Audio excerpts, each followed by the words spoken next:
Bonjour à toutes et à tous, je suis content de vous retrouver. Je voulais réagir à l'actualité en fait.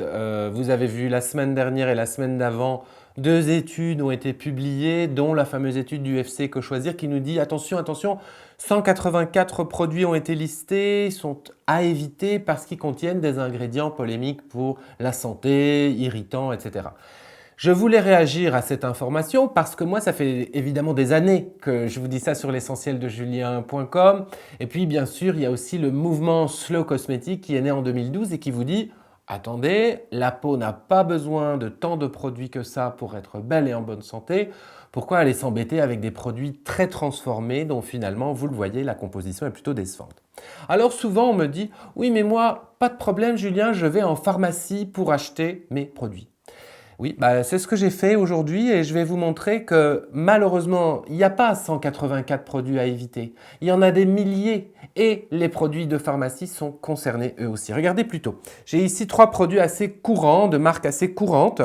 Et si on fait l'exercice de l'analyse des ingrédients, hein, c'est vraiment ce que je vous invite à faire, eh bien, on découvre que ces produits sont bel et bien des produits conventionnels comme ceux qu'on va trouver ailleurs, en fait, sur d'autres segments du marché. Voilà ici un shampoing par exemple typique de la pharmacie qui me paraît très végétal. Si j'analyse la listing key, je retrouve bel et bien dans la liste des conservateurs le méthylisothiazolinone, décrié par les dermatologues depuis 2013 comme étant irritant, alors qu'ici on est sur un shampoing doux en pharmacie, et aussi le phénoxyéthanol, ce fameux ingrédient suspecté d'être un perturbateur endocrinien.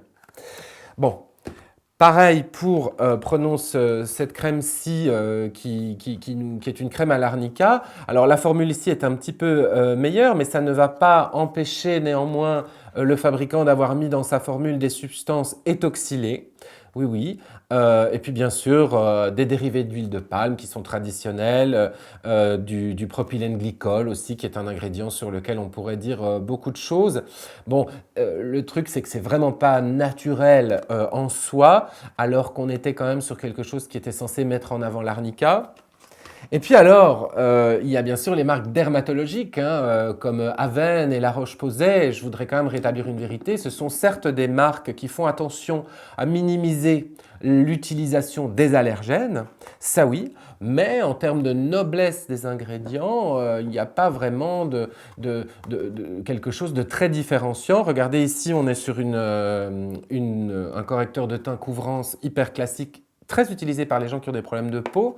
Et si on regarde la liste des ingrédients, on va trouver évidemment, alors tenez-vous bien, méthylparabène, propylparabène, éthylparabène, donc comme ça on a toute la famille des parabènes. Attention, cette formule date un petit peu, mais enfin c'est quand même un produit Aven.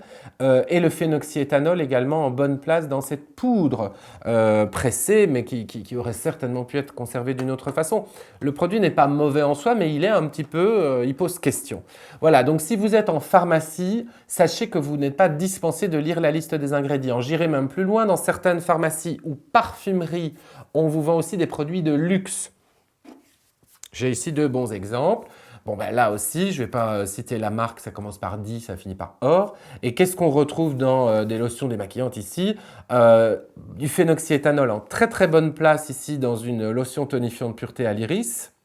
Pareil ici dans une eau micellaire démaquillante, phénoxyéthanol en très bonne place et disodium EDTA.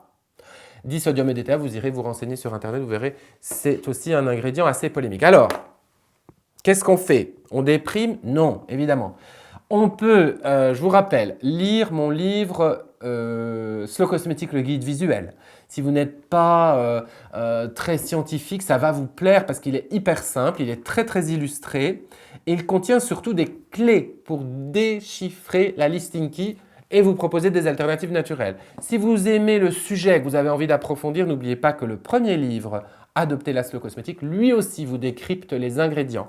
Et enfin, si vos moyens sont limités ou si vous êtes militante ou militant, allez sur slowcosmetic.org, le site de l'association Slow Cosmétique vous permet de télécharger cette petite fiche mémo.